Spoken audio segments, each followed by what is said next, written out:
Well, good afternoon, Spurs fans. And probably the most controversial Sunday we've had for a long time.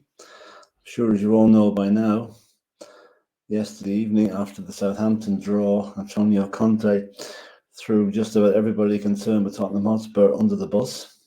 The players, the board, the tea lady, the guy who drives the bus, just about everybody. He criticised everybody but himself, so you can take your own meaning from that. But while I think most of us will agree with what Antonio said, the way he said it and where he said it was totally out of order. He has literally broken every rule in the book there about washing your dirty linen in public. I don't mind if those things are said to the players in the dressing room. Fair enough, they deserve it for the performance yesterday. The board deserves it for not backing him properly in the transfer market. Maybe the tea lady deserves it for not putting enough sugar in his tea. But he has broken the rule, which to me means his position now is untenable at the club. He's lost the dressing room because those players aren't going to give a toss about playing for Tottenham anymore while he's still in charge because of what he said about them.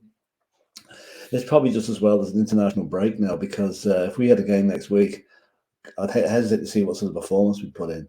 Something has to happen. Now, I was a big fan of Antonio Conte. Recently, I've become a little bit more concerned about his tactics, his substitutions, his inability to change things when things need to be changed on the pitch. And, for him to come out yesterday and blame the players for all that happened, he's the guy that sets the team up to go out. He's the guy that sets the tactics. And to accept no blame for it at all, to be honest with you, is cowardly. And he's put Daniel Levy in an awful position now, whereas he's openly criticised the board. Now, I understand the board may be prepared to let him go with that, but if you can believe the other side of the story, it also appears that Daniel Levy is now sounding out 3 possible replacements. And when one of them gives us the green light to go ahead, then Antonio Conte is toast.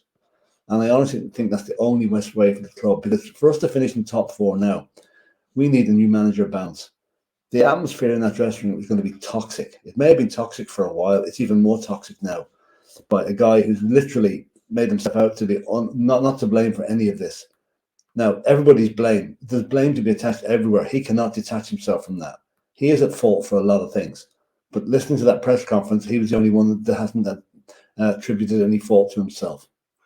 So I think, well, Antonio, thank you very much. It's been great having you at the club. You should have been a world-class manager. Maybe you are a world-class manager, but you've got a habit of burning your bridges at clubs near the end. When you think things are coming to a head, you say things that invariably get you the sack, and that's going to happen here. So I would like to see, if not Pochettino, then I really don't know who we're going to get in. Maybe Luis Enrique might be a good guy to come in. Maybe Thomas Tuchel, maybe Pogliaglia, whatever you call him, from Celtic. But I'm afraid, Antonio, your time is up. And I think to take the leaf out of the great Alan Sugar program, The Apprentice, the next word you're going to hear from Daniel Levy is, "You're fired."